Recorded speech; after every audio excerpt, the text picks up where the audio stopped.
நீங்கள் தவறவிட்ட எபிசோடுகளை இப்பொழுதே காணுங்கள் உங்கள் Tandivan.com மற்றும் Tandivan யூடியூப் சேனலில்.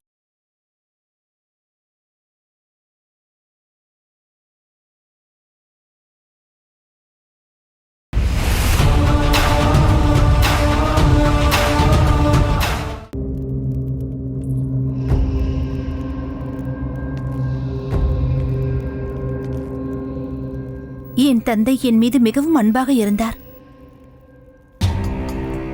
அவருக்கு நான் மிகவும் செல்லப்பெண். ஏனென்றால் எனக்கு 8 சகோதரர்கள். நான் தான் அவருக்கு ஒரே மகள். அதனால் என் மீது உயிரையே வைத்திருந்தார்.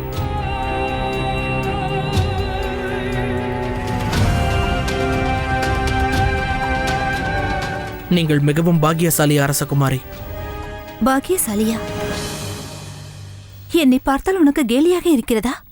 அந்த இறைவன் மீது ஆணையாக சொல்கிறேன், நான் உங்களை கேலி செய்யவில்லை. கஷ்டம் எல்லோருக்கும் இருக்கிறது. நான் உங்களை பாக்கியசாலி என்றேன். ஏனென்றால் உங்கள் தந்தையின் நினைவுகள் இன்று வரை உங்களிடம் நிறைய இருக்கிறது.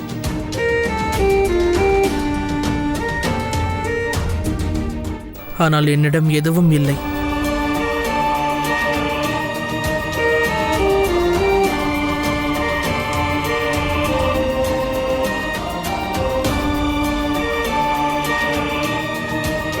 என் தந்தையோடு இருந்த நாட்கள் கூட எனக்கு நினைவில் இல்லை. அவர் மரணமும் எனக்கு நினைவில் இல்லை. அவர் எப்படி மரணம் அடைந்தார்? அதான் உன்னுடைய தந்தை.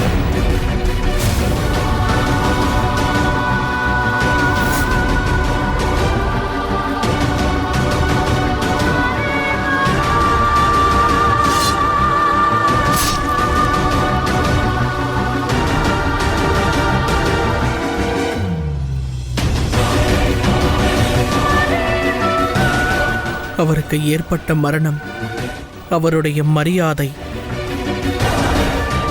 கௌரவமும் இழந்ததனால் அவர் கொல்லப்பட்டார். உங்கள் தந்தை மரணம் எவ்வாறு நடந்தது? எனக்கு தெரியாத. அவர் இறந்தபோது என் அண்ணன்கள் தான் அருகில் இருந்தார்கள். இந்த விஷயத்தில் எனக்கு ஒரே ஒரு சந்தோஷம். என் தந்தை உயிர் பெரியும் போது அவர் என் அண்ணன் தனானந்தனின் அரவணைப்பில் இருந்தார்.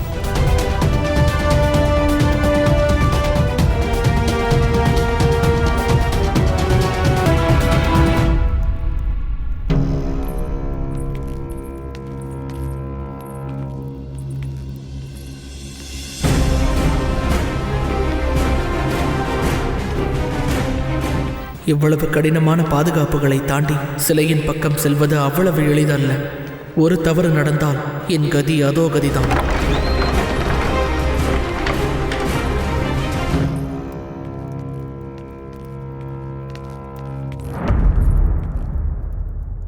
இல்லை, என்னால் உள்ளே செல்ல முடியாது. எப்போது அவர் சிலையை பார்த்தாலும் அவரை நிரந்தரமாக தொலைத்து விட்டது போல் இருக்கிறது. இல்லை, நினைவில் இருக்கட்டும் சந்திரகுப்தா, உன்னிடம் நாளை ஒரு நாள் மட்டும்தான் உள்ளது. நாளைய நாளை கடந்து விட்டால் அந்த சிலையை மறுபடியும் 1 வருடத்திற்கு பூட்டி வைத்து விடுவார்கள். அதனால் நாளை நாம் கோட்டை விட்டு விட்டால் தனானந்தனின் அந்த ரகசிய தனத்தை கொள்ளையடிக்க வாய்ப்பே கிடையாது. மன்னித்து விடுங்கள். அடுத்தவருடைய தொக்கு நிலையை நான் பயன்படுத்திக் கொள்ள மாட்டேன். இருப்பினும் இப்போது இதை செய்தாக வேண்டும்.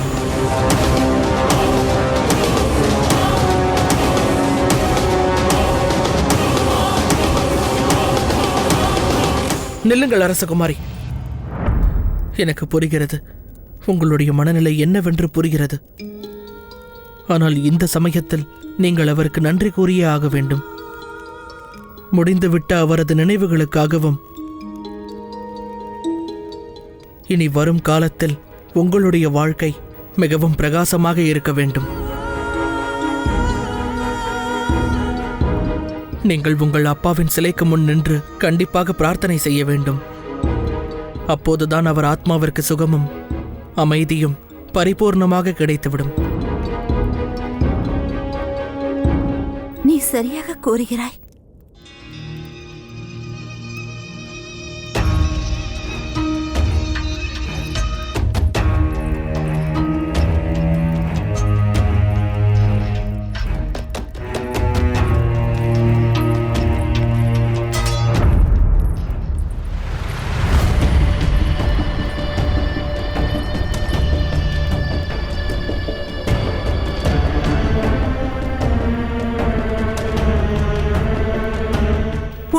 நான் இங்கு வந்தேன். நீயும் உள்ளே வரலாம். வழிவிடுங்கள்.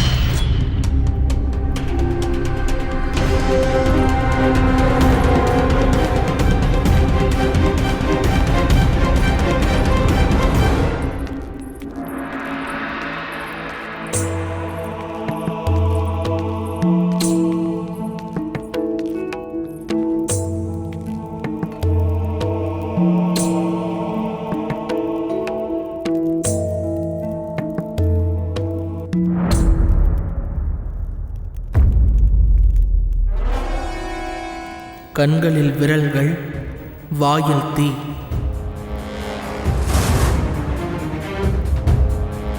அந்த விடுகதைக்கு இதில் கூட பதில் கிடைக்கலாம் அல்லவா? நான் இந்த சிலையின் பக்கத்தில் செல்ல வேண்டும்.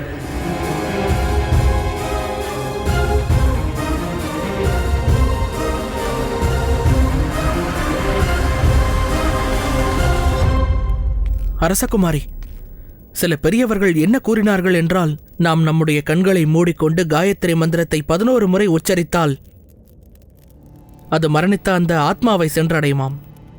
அதனால் நீங்கள் பிரார்த்தனை செய்யுங்கள்.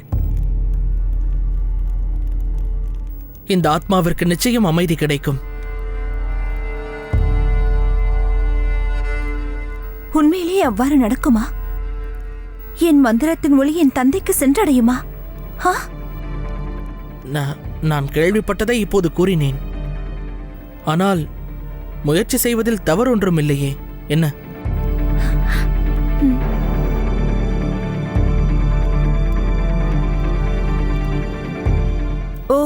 அவ்வாறு இல்லை அரசகுமாரி. உங்களுடைய கண்களை மூடிக்கொண்டு உங்கள் தந்தையை நினைத்துக் கொள்ளுங்கள். அவருடைய உருவத்தை உங்கள் கண்முன் கொண்டு வந்து அந்த மந்திரத்தை உங்கள் தந்தைக்கு அர்ப்பணியுங்கள்.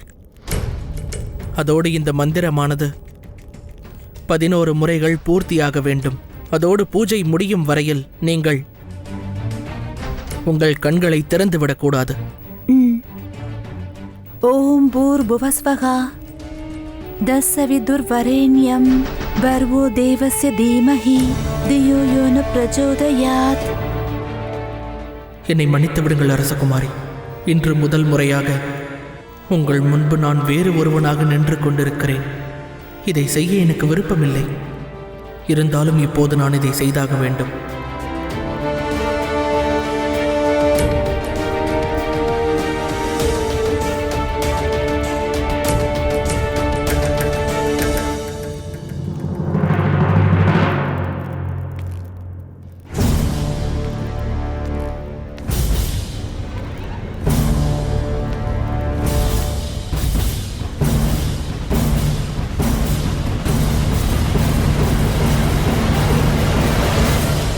கண்களில் விரல்கள்,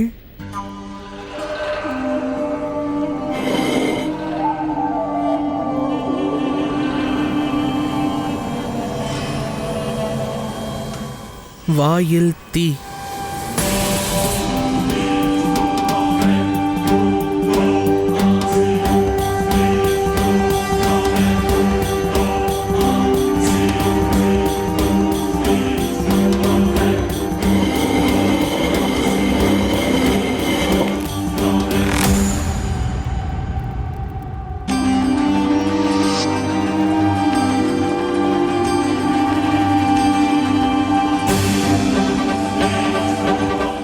அரசகுமாரி, உங்கள் தந்தையின் மீது நீங்கள் வைத்திருக்கும் அன்பு, அவர் மீது வைத்திருக்கும் பாசம், இதை பார்த்ததும் என் தந்தை நினைவு வந்துவிட்டது. என்னை மன்னித்து விடுங்கள் அரசகுமாரி. நான் இப்போதே செல்ல வேண்டும். நீங்கள் இங்கு இவ்வாறே உங்கள் கண்களை மூடிக்கொண்டு மந்திரத்தை உச்சரித்துக் கொண்டே இருங்கள். 11 முறை உச்சரியுங்கள்.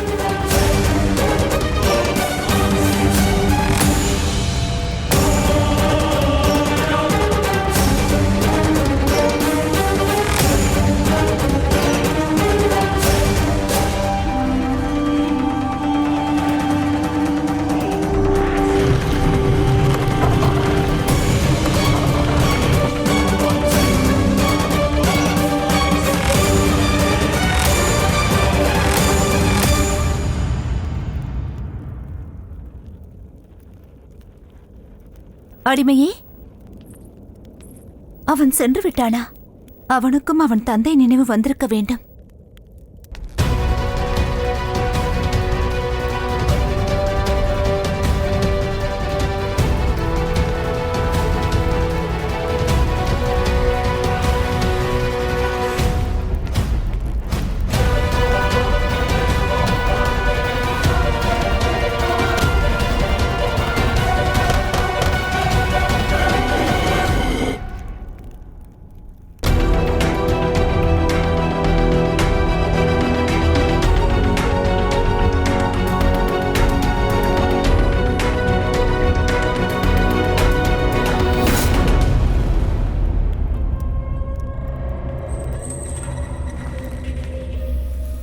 என்னவாயிற்று சகோதரா?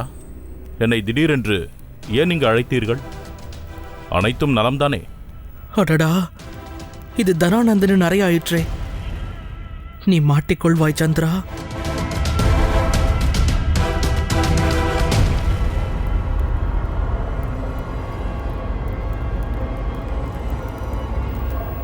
சகோதரரே, நீங்கள் பார்த்தீர்களா?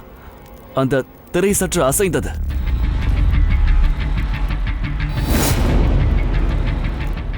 இல்லையே.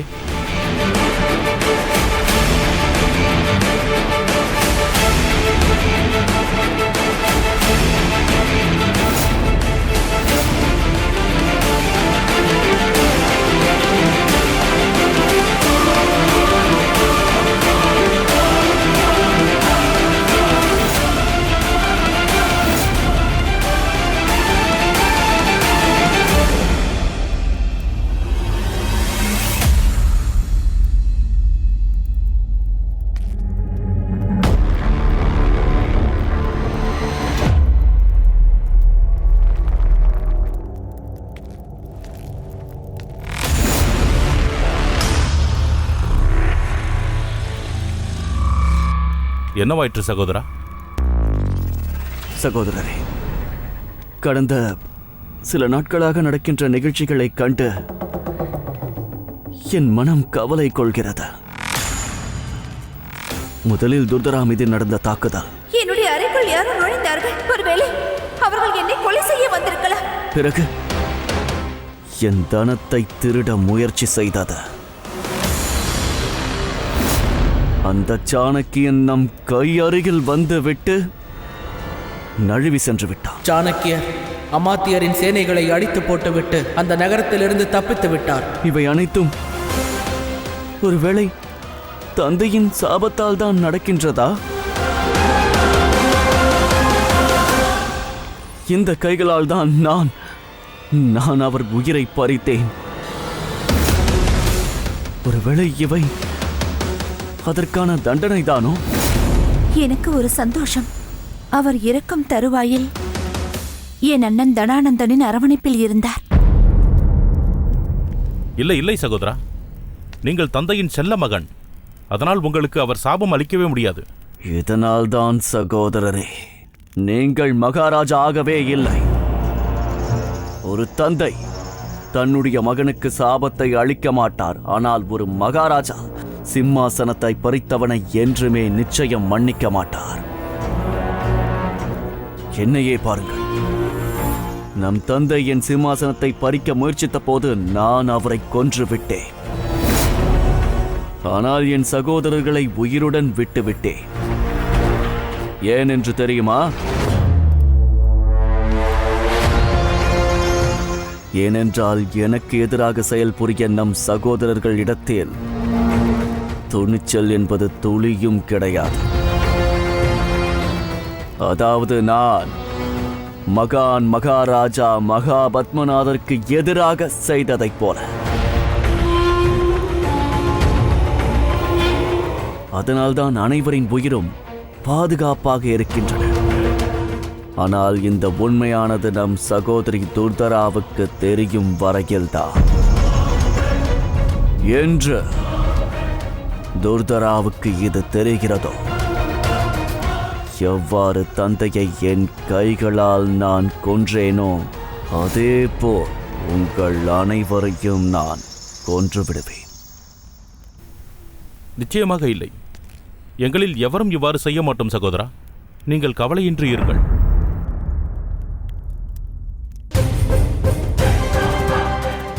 இந்த தனானந்தன் மிகவும் கொடுமையானவன். இந்த சிம்மாசனத்தை அடைய அவனுடைய தந்தையே கொன்றிருக்கிறான்.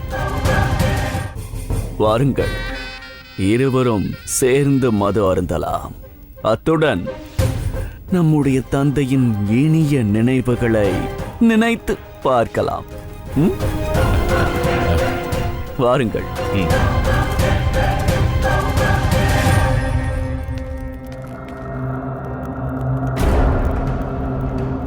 இப்போது என்ன செய்வது?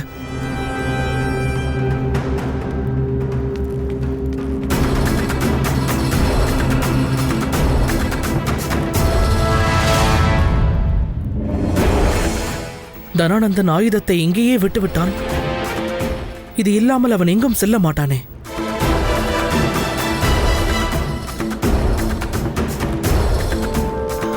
சகோதரரே, என்னுடைய ஆயுதத்தை நான் அறையிலேயே விட்டு வந்து விட்டேன். நீங்கள் செல்லுங்கள், நான் வருகிறேன்.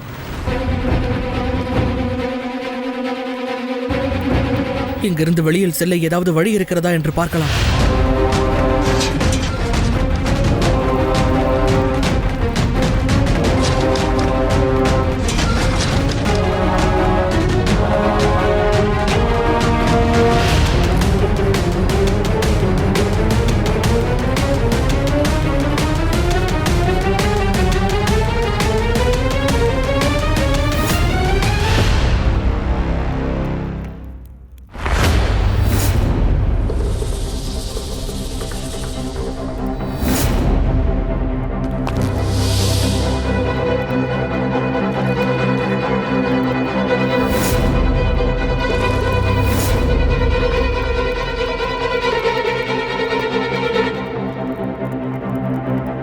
கண்ணில் விரல், வாயில் தீ, வயிற்றில் உரை. வயிற்றில் உரை, பாதி பாகம். அப்படியானால் இதன் அர்த்தம் என்ன?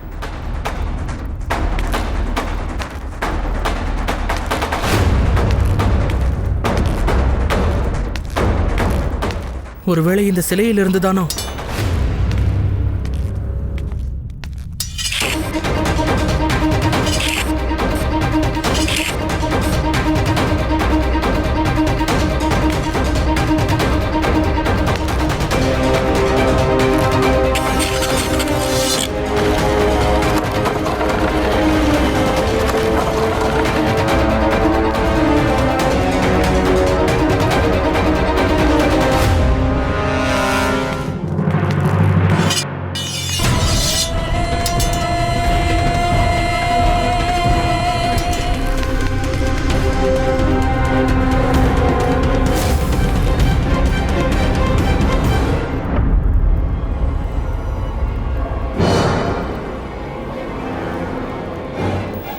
இங்கு எவ்வளவு வந்திருக்கிறார்கள் என்று எனக்கு ஏன் தோன்றுகிறது?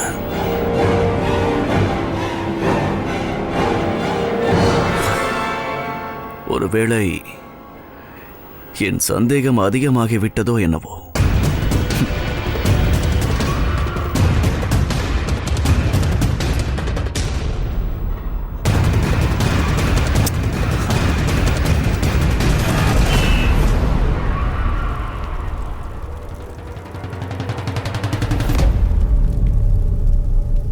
இவைகள் அனைத்தும் இங்கு இருந்தால்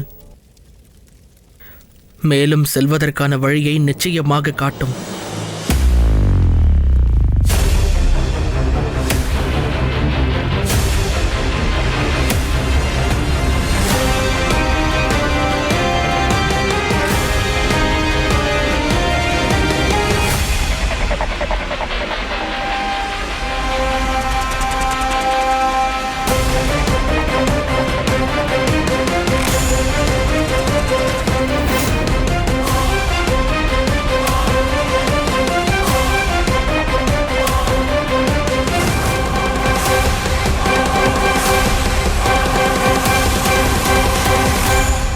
தனங்கள் இங்கே குவிந்திருக்கிறது.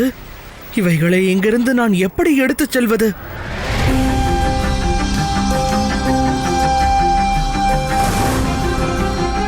இங்கிருந்து வெளியில் செல்வதற்கு எந்த வழியும் இல்லை என்று தோன்றுகிறது.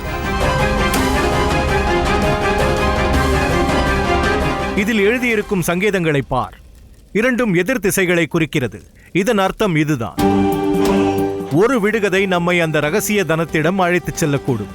இரண்டாவது விடுகதை அங்கிருந்து வெளியில் வரும் வழியை குறிக்கிறது.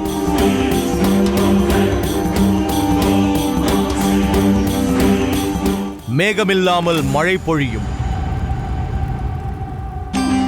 மழைத்துளிகள் உன்னோடு இருக்கும்.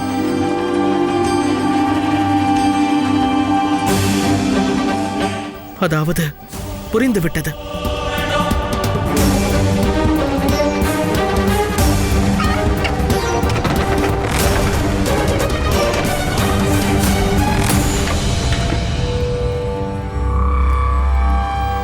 வழி கிடைத்து விட்டது.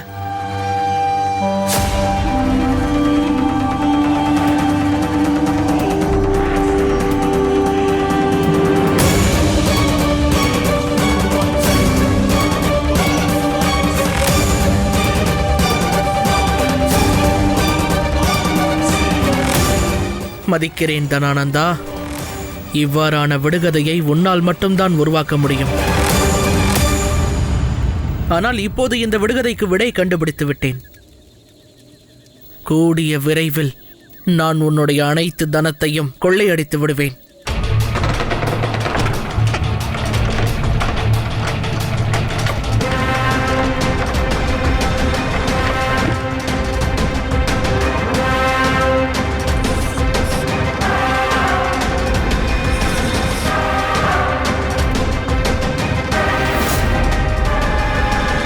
அங்கு உள்ளது 1000 படிகள். ஒரு சுரங்கமும் இருக்கிறது. அதிலும் அநேக படிகள் உள்ளது. அந்த படிக்கும் தனானந்தனின் அறைக்கும் ஏதோ சம்பந்தம் இருக்கிறது. அதற்கு பிறகு அந்த ரகசிய தனம், அந்த கஜானாக்கள், அதில் இருக்கும் ரகசிய தனங்கள், நீர், சுவர்கள், வெளிக்காற்று, பரந்த ஆகாயம் மற்றும் அங்கு... என்ன செய்கிறீர்கள் ஆச்சாரியரே? அமைதியாக இரு. ஆழமாக சுவாசி. உன்னுடைய மனதை ஒருநிலைப்படுத்தி நீ என்ன பார்த்தாயோ அதை என்னிடம் கூறு. ஆச்சாரியரே, அங்கிருக்கும் வடகிழக்கு திசையில் மலைக்கு அந்த பக்கமாக 10,000 அடி தூரத்தில் ரகசிய தனத்திலிருந்து வெளியில் வரும் வாயில் இருக்கின்றது. அதோடு அந்த வழி பயங்கரமானது ஆச்சாரியரே. அங்கிருந்து தனத்தை எடுத்து செல்வது மிகவும் கடினமாகத்தான் இருக்கும். அதனால்தான் நாம் இரு பகுதிகளாக வேலை செய்ய வேண்டும். ஒரு பகுதியில் இருக்கப் போவது நீ அரண்மனைக்குள் இருந்து அந்த தனத்தை கொள்ளையடித்துக் கொண்டு வருவாய். அதன் பிறகு ஸ்தூல், தூம் மற்றும் இந்திரன் அந்த மலைக்கு அருகில் இருக்கும் வாயிலில் உனக்காக காத்துக் கொண்டிருப்பார்கள். அப்போதுதான் தனானந்தனின் அந்த தனத்தை, நேரத்தை வீணாக்காமல் அங்கிருந்து வெளியில் கொண்டு வர முடியும். சரி, ஒரு வாரம் நாம் இதற்கு பயிற்சி செய்தால் அந்த ரகசிய தனத்தை திருடுவதில் நாம் வெற்றி பெறுவோம். ஒரு வாரத்திற்கான நேரம் நம்மிடம் இல்லை சந்திரகுப்தா. நான் உன்னிடம் ஏற்கனவே கூறிவிட்டேன். இன்றைய இரவு கடந்து விட்டால் தனானந்தன் அவனுடைய தந்தையின் சிலையை 1 வருடத்திற்கு பூட்டி வைத்து விடுவான். அதன் பிறகு 1 வருடம் கடந்த பிறகுதான் அதை திறப்பான். எதுவாக இருந்தாலும் இன்று இரவிற்குள் அதை செய்தாக வேண்டும். எப்பேற்பட்ட சூழ்நிலையாக இருந்தாலும் சரி, நாம் தனானந்தனின் அந்த ரகசிய தனத்தை இன்று இரவே கொள்ளையடித்தாக வேண்டும். ஆனால் ஆச்சாரியரே, இந்த திட்டத்தை நிறைவேற்ற நாம் இன்னும் தயாராக இல்லையே. இன்று இரவே அத்தனை தனத்தையும் எப்படி திருட முடியும்? சந்திரகுப்தா, நீ வெறும் பிரச்சனைகளை பற்றி மட்டுமே யோசித்துக் கொண்டிருந்தால் அந்த பிரச்சனைகளில் சிக்கி தவித்துக் கொண்டிருப்பாய். தீர்வு கிடைக்காது. ஞாபகம் இருக்கட்டும், வெற்றியை அடைய வேண்டுமென்றால் ஒரே ஒரு மந்திரம்தான் உள்ளது. நிற்காமல், பயமில்லாமல், நிரந்தரமாக முன்னேறிக் கொண்டே இருக்க வேண்டும். இந்த மூவரையும் மலையின் அருகில் உள்ள வாயிலுக்கு கொண்டு வர வேண்டியது என்னுடைய பொறுப்பு. நீ இப்போதே இந்த கணமே அரண்மனைக்கு சென்றுவிடு. அங்கு சென்ற பிறகு திட்டங்களை நிறைவேற்றுவதற்கான காரியங்களை செய். உடனடியாக செல். ஆரம்பிக்கிறேன்.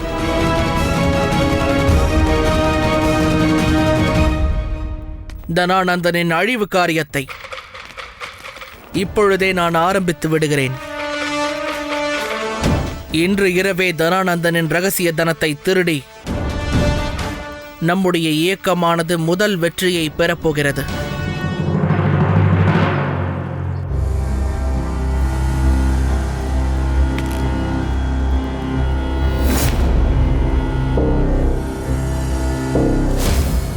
நேராக தனானந்தனின் அறைக்குள் பிரவேசித்து அதன் வழியாக கஜானாவை அடைவது இயலாத காரியம். ஏனென்றால் அவனுடைய அறைக்கு முன்னால் கடுமையான பாதுகாப்பு இருக்கும். அதனால் நான் மகாபத்மானந்தாவின் வழியை தான் தேர்ந்தெடுக்க வேண்டும். அப்போதுதான் நான் அங்கு செல்ல முடியும். நான் தேர்ந்தெடுக்கப் போகும் மிக முக்கியமான வழியானது அரசகுமாரி துர்தராதான். அரசகுமாரி துர்தரா அவருடைய அறையில் இல்லை என்பதை நான் நிச்சயம் செய்து கொள்ள வேண்டும். அவர் ஷிப்ராவின் அறையில் இருக்க வேண்டும். அதற்கு பிறகு என் தாயின் உதவியோடு என் திட்டத்தின் 2வது படியை நான் ஆரம்பிப்பேன். சீக்கிரம் வாருங்கள், அரசகுமாரி அறையில் தீ பிடித்து எரிகிறது. அரசகுமாரியின் அறையில் தீயை பற்ற வைத்து நான் மகாபத்மானந்தாவின் சிலைக்கு அருகில் செல்வேன். ஐயோ, ஓடுங்கள்! அரசகுமாரி அறையில் தீ பிடித்திருக்கிறது. செல்லுங்கள், செல்லுங்கள், தீயை அணைக்க வேண்டும். செல்லுங்கள், செல்லுங்கள், சீக்கிரம் செல்லுங்கள், செல்லுங்கள். ஓடுங்கள், ஓடுங்கள், சீக்கிரம் ஓடுங்கள். அரசகுமாரி துர்தராவின் பாதுகாப்பு தனானந்தனுக்கு அவன் உயிரை விட மேலான ஒரு விஷயம். அரசகுமாரிக்கு ஏதாவது ஆபத்து ஏற்பட்டு விட்டதா என்று அவரே நேரில் காண்பதற்கு செல்வார். அந்த நேரத்தில் நான் அவருடைய அறையில் நுழைவதுதான் மிகவும் எளிதான காரியம். இது எப்படி நடந்தது? அரசகுமாரியின் அறையில் தீ பிடித்திருக்கிறது. சீக்கிரம் தீயை அணையுங்கள். துர்தராவின் அறை தீப்பிடித்ததா? சொல்லுங்கள், சொல்லுங்கள், சீக்கிரம் சொல்லுங்கள். அனைவரும் துர்தராவின் பாதுகாப்பிற்காக ஓடிக்கொண்டிருக்கிறார்கள். ஆனால் அமாத்திய ராட்சசன் எங்கே? அவரை இங்கே எங்கும் காணவில்லை. வாருங்கள், வாருங்கள், சீக்கிரம், சீக்கிரம் வாருங்கள். தீயை அணைக்க வேண்டும். சீக்கிரம் வாருங்கள், வாருங்கள்.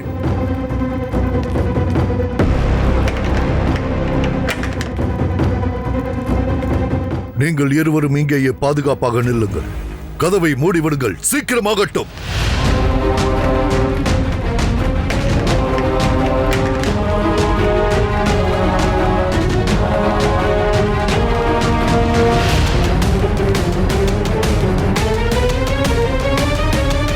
ஒரு வழியாக மகாபத்மானந்தனின் அறை காலியாகிவிட்டது. நிம்மதியாக உள்ளது.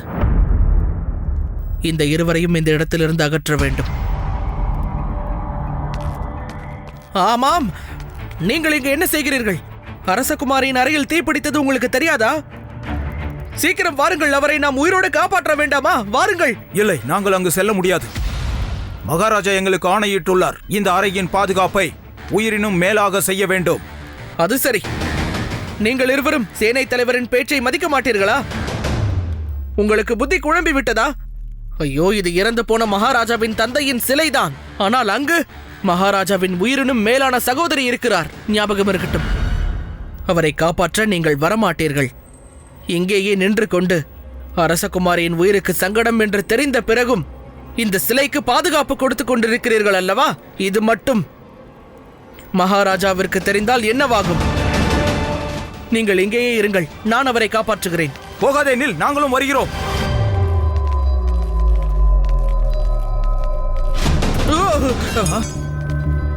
நிற்காதீர்கள், நீங்கள் செல்லுங்கள், செல்லுங்கள், நான் பின்னாலேயே வருகிறேன். தனானந்தனின் தனத்தை எடுக்க தடைகள் நீங்கிவிட்டது. இனி நான் என் லட்சியத்தை அடைவதை யாரும் தடுக்க முடியாது.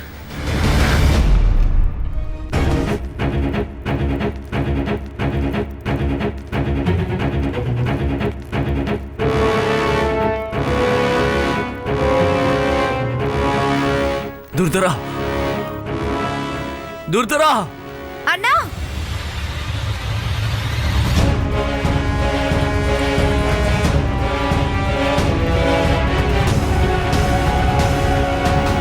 நீ நலம்தானே? ஆமண்ணா, தீப்பிடித்து எரியும் போது நான் என் அறையில் இல்லை, ஷிப்ராவின் அறையில் தான் இருந்தேன். ஆனால் இங்கு எப்படி தீப்பிடித்தது? அது அரசகுமாரியின் அறை திரையிலிருந்துதான் தீப்பிடித்தது. நில்லுங்கள். சொல்லுங்கள் அமைச்சரே. உங்கள் இருவரையும் சிலை பாதுகாப்பிற்காகத்தானே அங்கே நிற்க சொன்னேன். பிறகு நீங்கள் ஏன் இங்கு வந்தீர்கள்? நாங்கள் அரசகுமாரியின் பாதுகாப்பிற்காக தான் சென்று கொண்டிருக்கிறோம். அவர் அறையில் தீப்பிடித்து விட்டதாம். நாங்கள் அங்கு இருக்க வேண்டியது அவசியம் என்று ஒரு வீரன் எங்களிடம் வந்து கூறினார். சரி, சொல்லுங்கள்.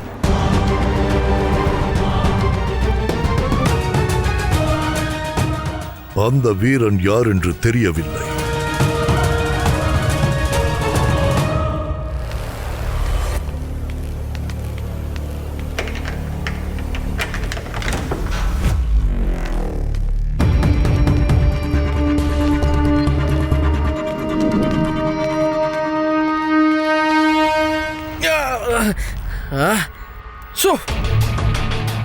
இந்த உடையை போட்டுக்கொண்டது தவறாக போய்விட்டது. இதை இங்கேயே கழற்றி எறிய வேண்டும்.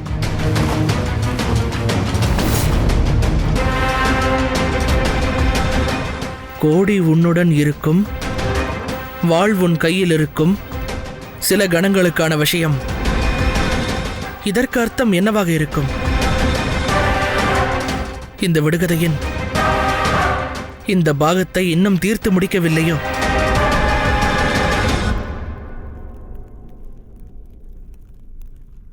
கண்களில் விரல்கள்,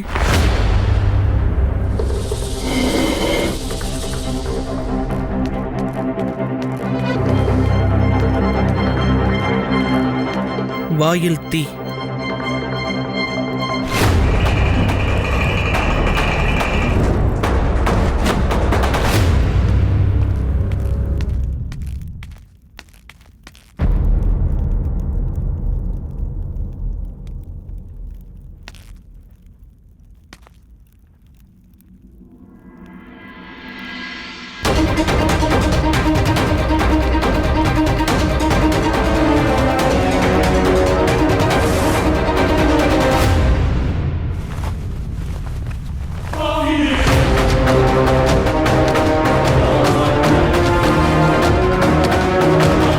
இதை பற்றி நான் மகாராஜாவிடம் சொல்ல வேண்டும்.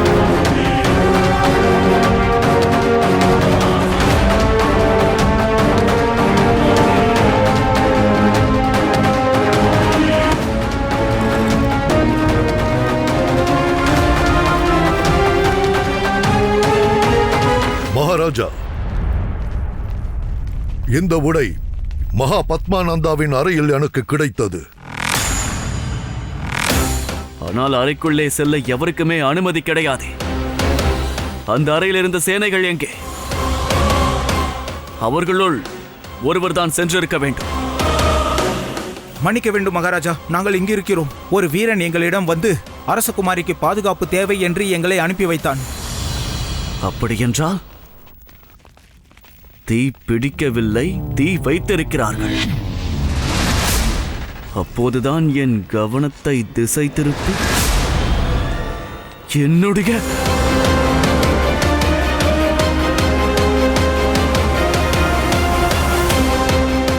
சீக்கிரம் செய்து முடி சந்திரா. தனானந்தன் உன்னை நோக்கி வந்து கொண்டிருக்கிறான்.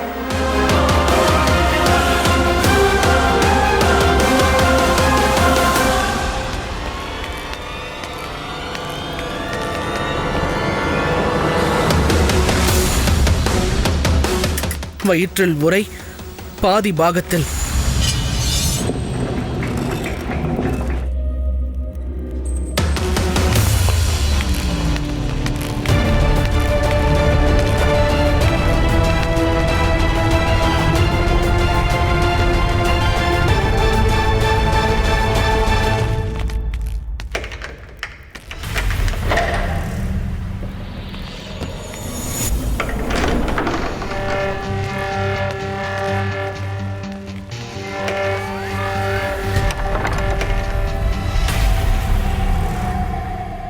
நிச்சயம் திருடன் என் அறையினுள் இருக்கின்றான். இதை உடையுங்கள்.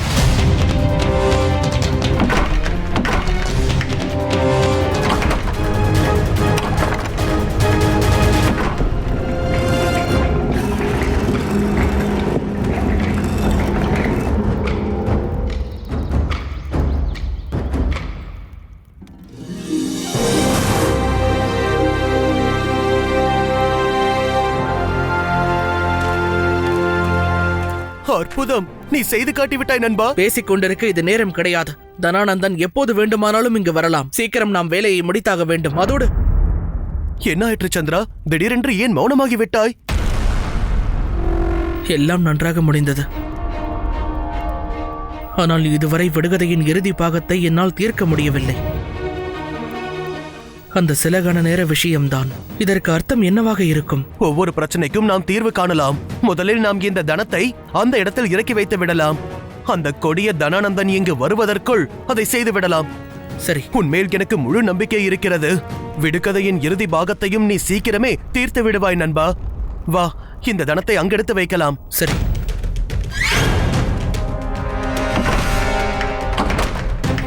என்ன நின்று வேடிக்கை பார்த்துக் கொண்டிருக்கிறீர்கள்? வாருங்கள்.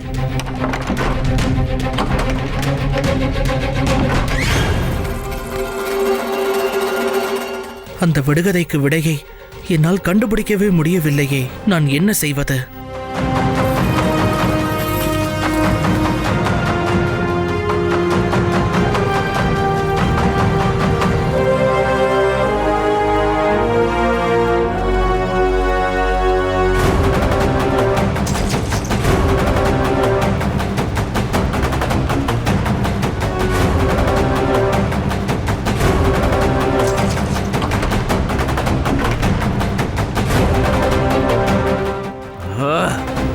விலகுங்கள்.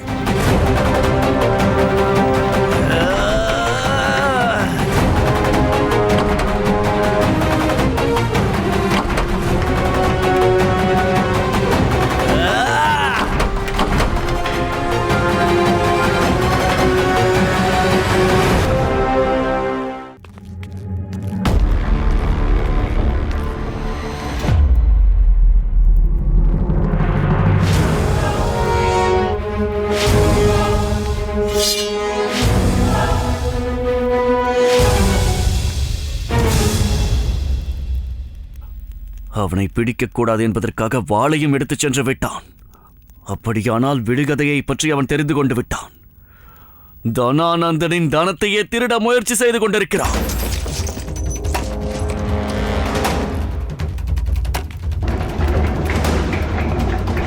அந்த கன நேரத்திற்கான விஷயம். அப்படியானால் அட கடவுளே, இது நேரத்திற்கான சங்கேதம். அதாவது சில கண நேரத்தில் இந்த கதவு மூடிக்கொள்ளும். சீக்கிரமாகட்டும் நண்பர்களே, நம்மிடம் இப்போது நேரம் இல்லை. சந்திரா, வாயில் மூடிக்கொள்கிறது. சீக்கிரமாக வா. இல்லை, இவ்வளவு தூரம் வந்துவிட்டோம். எல்லாவற்றையும் எடுத்து செல்ல வேண்டும். ஞாபகம் இருக்கட்டும், ஒரு சிறு மணியை கூட நான் இங்கு விடமாட்டேன். அவனுடைய தனம் அனைத்தையும் நான் கொண்டு வந்தே தீருவேன்.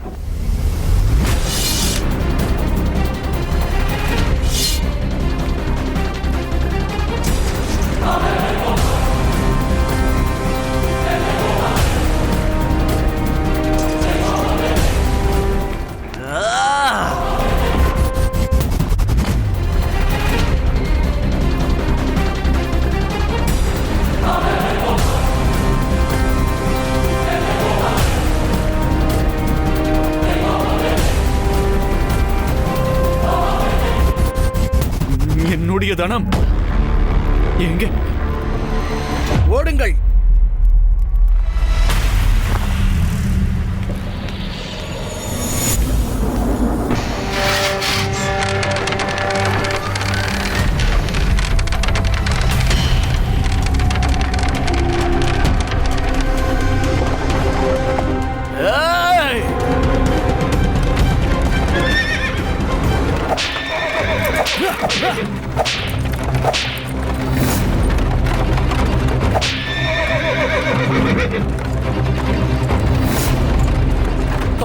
அவன் நம்மை உயிரோடு விடமாட்டான்.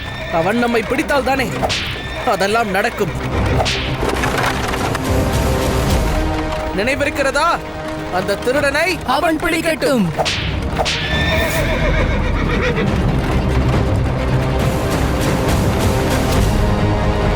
சீக்கிரமாக வாருங்கள்.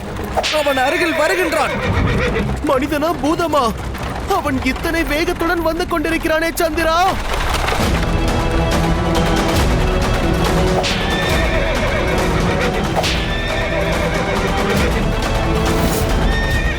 இந்திரா, நான் உன்னிடம் தனியாக ஒரு மூட்டை கொடுத்தேனே. ஆம், அது உன் பக்கத்திலேயே வலது பக்கத்தின் அருகில் ஒரு பையில் இருக்கிறது பார். நீங்கள் இருவரும் முன்னேறி செல்லுங்கள். நான் இங்கே இருந்து கொண்டு அவனை திசை திருப்ப பார்க்கிறேன். சரி, வாருங்கள். செல்லுங்கள் செல்லுங்கள்.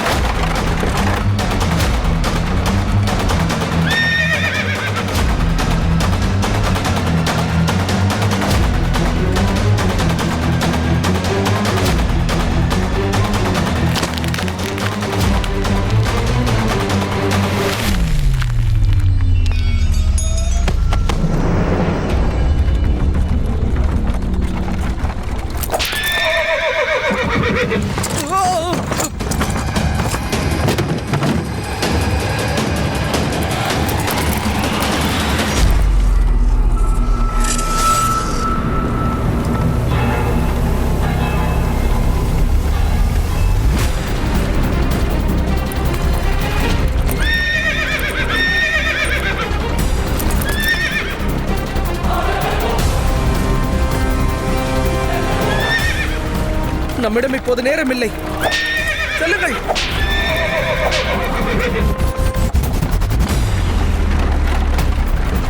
அவன் வந்து கொண்டிருக்கிறான், வாருங்கள்.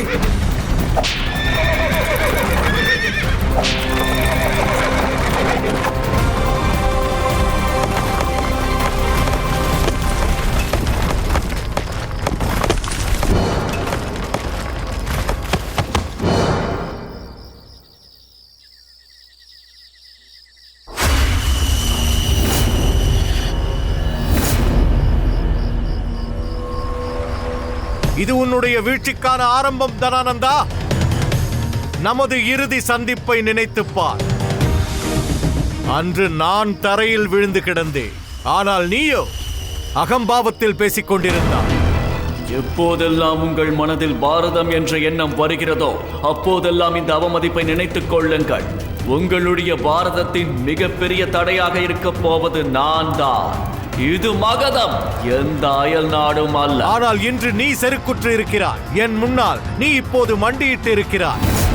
அன்று நீ என்னை ஒரு சிறு துளி மண்ணிற்கு சமமாக வைத்து பேசிக் கொண்டிருந்தாய். அதற்கு நான் அளித்த பதில் நினைவிருக்கிறதா? எந்த மண்ணுடன் நீ என்னை சம்பந்தப்படுத்தி பேசினாயோ இப்போது அதே மண்ணிலிருந்து நான் ஒரு புது சக்கரவர்த்தியை உருவாக்குவேன். இப்போது நடந்திருக்கும் அனைத்துமே என்னுடைய சபதம் நிறைவேறுவதற்கான ஆரம்பம் தனானந்தா. அத்துடன் ஆரம்பமாக போகிறது இந்த யாத்திரை. நீ அரசனிலிருந்து ஆண்டியாகும் யாத்திரை. உன்னுடைய தனத்தை கொள்ளையடித்து நான் முன் மீது முதல் தாக்குதலை நடத்திவிட்டேன் தனானந்தா. இனிமேல் நீ தயாராக இருந்து கொள். ஏனென்றால் எதிர்காலத்தில் இது போன்ற தாக்குதல்கள் இன்னும் அநேக வரவிருக்கின்றன. அதன் பிறகு கொஞ்சம் கொஞ்சமாக உன்னுடைய இந்த இருள் சாம்ராஜ்யத்திற்கான அழிவும் உண்டாகப் போகிறது. அதன் பிறகு எதற்கும் உதவாத உன்னுடைய அகங்காரம் மட்டும்தான் உன்னிடம் மீதம் இருக்கப் போகிறது.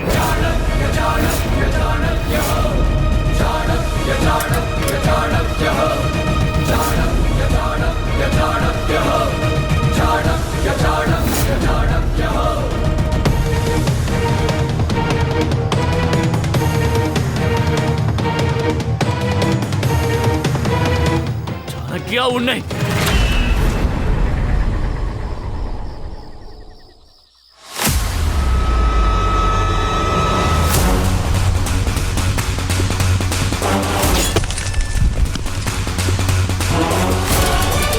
Chanakya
Catch us on TV, Tandivan.com, Facebook and YouTube.